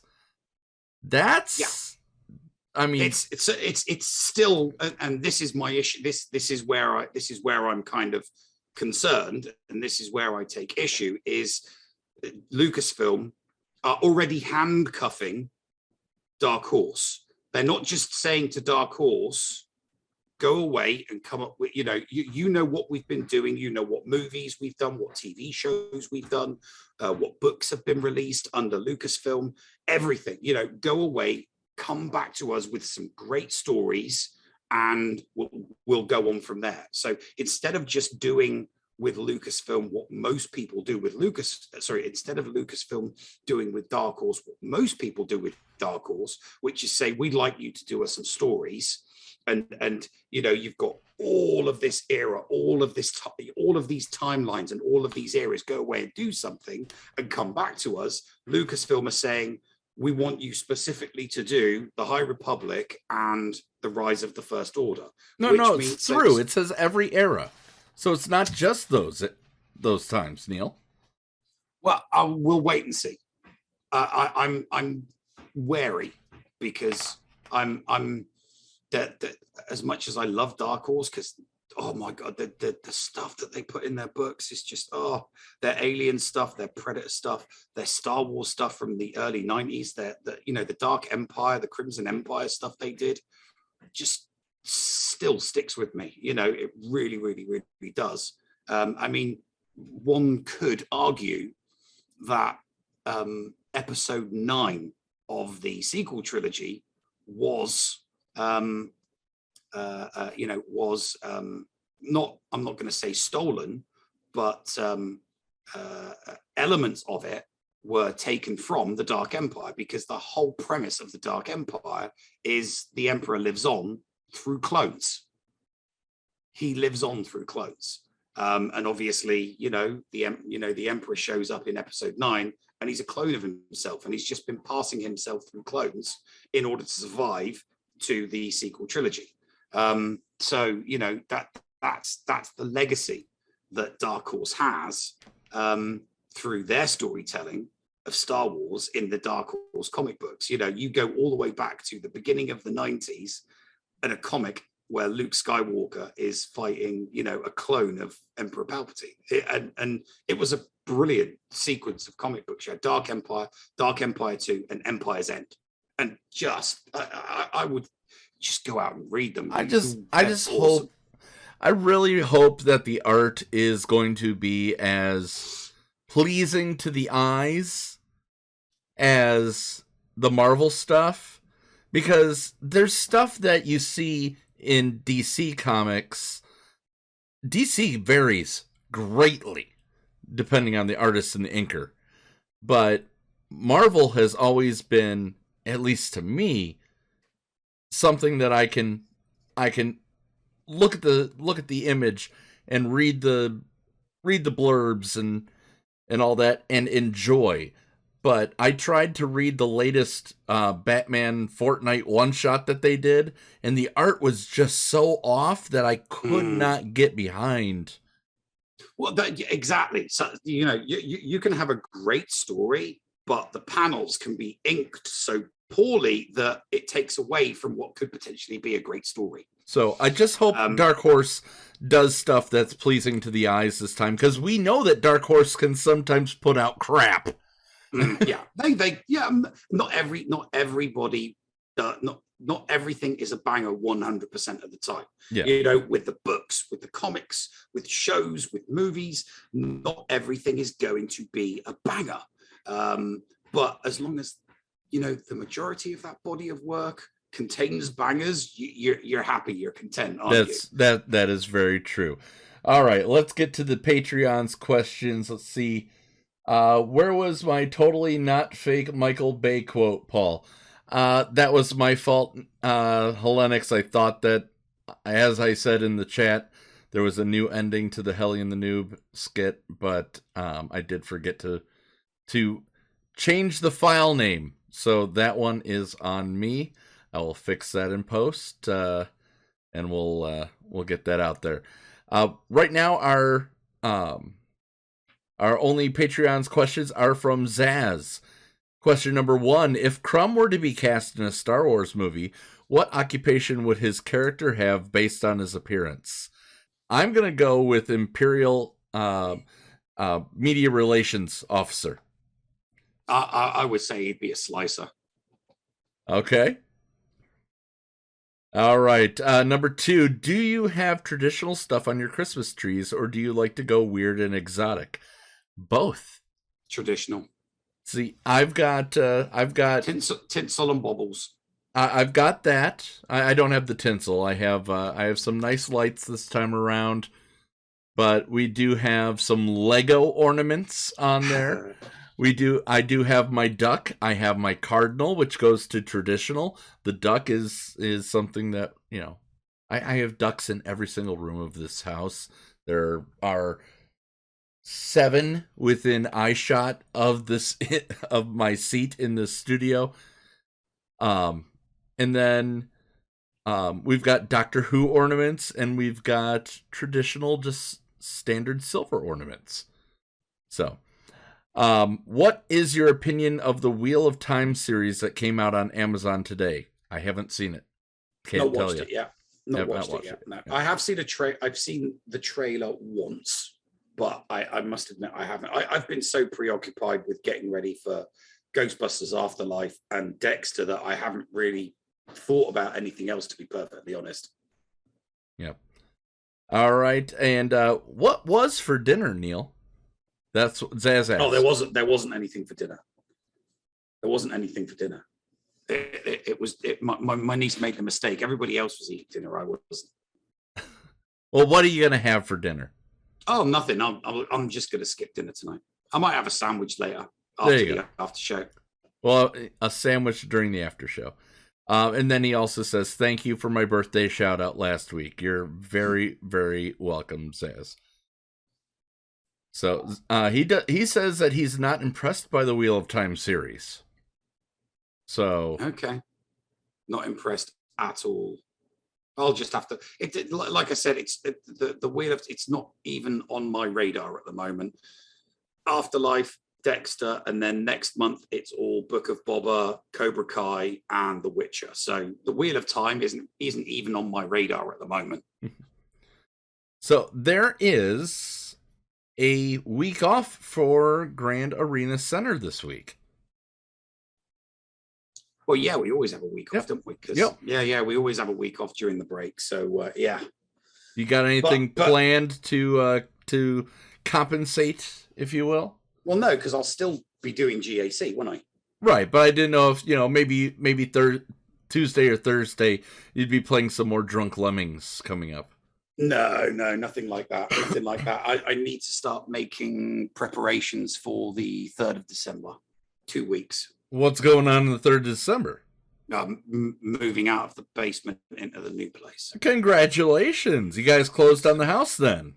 So yeah, a couple of weeks from that, yeah. So 2 weeks from now, it's going to be like an exceptionally busy week, because the last thing on my mind, the last thing I'll be doing is setting up the studio. So yeah, it's what I do and when I do it, it's going to be all over the place. So yeah, it might just be me in front of the laptop with what I've got hanging behind me at the moment until I get the studio set up. But yeah.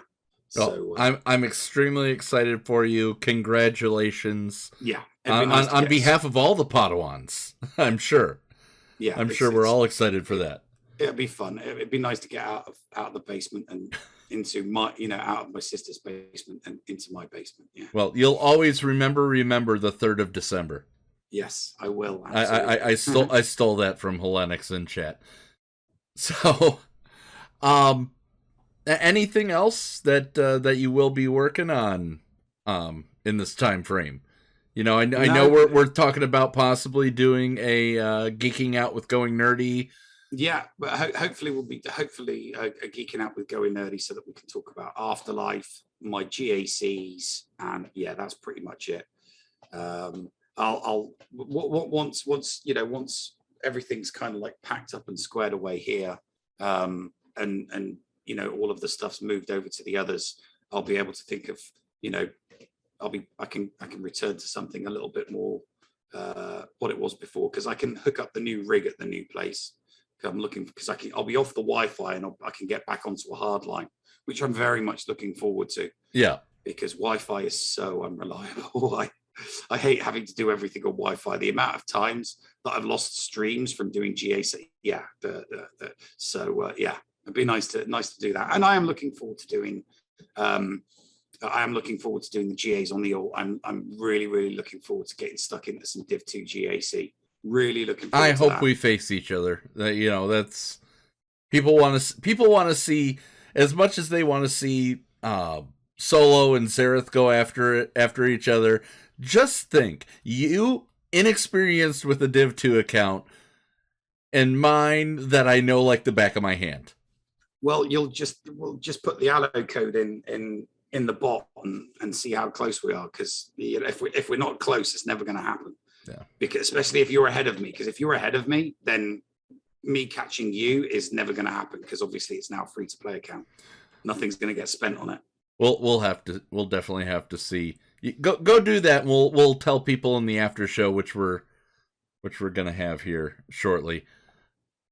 Neil, thank you again. We're gonna be doing a show on the day after Thanksgiving next week, but I do want to take a moment to tell you what I am thankful for, and I'm thankful for you as my co-host. I wouldn't have it any other way. Mm-hmm. Same here, mate. Same here. I appreciate it. Even though we don't do Thanksgiving. Well, yeah. So it's there. I've put the allo code in general in the production, so you can check it out sometime. Excellent. Well, all you got to do is do the whole GA thing and add your allo code in there, and you'll see how close we are. Sounds like a plan. So, Commission says, give me your free-to-play card because it's punched on that Div 2 it's account. Not punched because I have not spent a dime in the game. I haven't spent a dime in the game. And I won't spend a dime in the game. So my free-to-play card will never be punched. Ever. Never, ever, ever, ever. Even if I won the lottery and had like thousands in disposable income, still wouldn't go pay-to-play. So I'm not calling it pay to win anymore. It's pay to play. I've changed it. It's not pay to win. It's pay to play. All right. And lastly, as this is the show before Thanksgiving, Neil and I are both thankful for all of our listeners, viewers, chatters. Without you guys, there would be no us. We thank you for supporting us for the past... It's almost been 3 years, Neil. Almost. Oh yeah, 3 years. It has. It's been a while. It's been a fair few years. So it has been a fair few years. So, thank you from the bottom of our hearts, and we love each and every single one of you. So we're gonna find somebody to raid once I've started the outro. Possibly thinking I'm gonna send you guys to Pimpy. So, but if you're a Patreon or a sub, we'll see you in the after show. That does it for us. Neil, any final words? No, good to go, mate. All right. Be nice to each other, damn it. What am I supposed to do now? Push the button. Don't mind if I do. What's going on? Where the hell are we? Paris? Thank you for pressing the self-destruct button. Attention! This is Colonel Sanders in forward command. Abandon ship! Abandon ship! All personnel proceed to escape pods. Close down the circuits. Evacuate the city. Self-destruct has been activated. Abandon ship! Where is it? Where is it? It's gonna be here.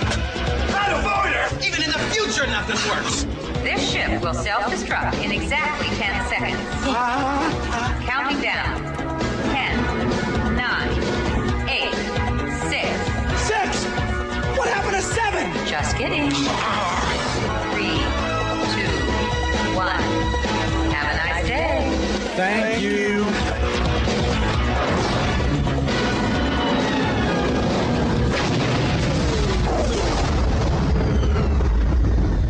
Hello, friends. This is Thaddeus from Going Nerdy. The Escape Podcast was filmed in front of a live studio audience full of tweaked out murder bears. Sit, Ubu, sit. Good dog.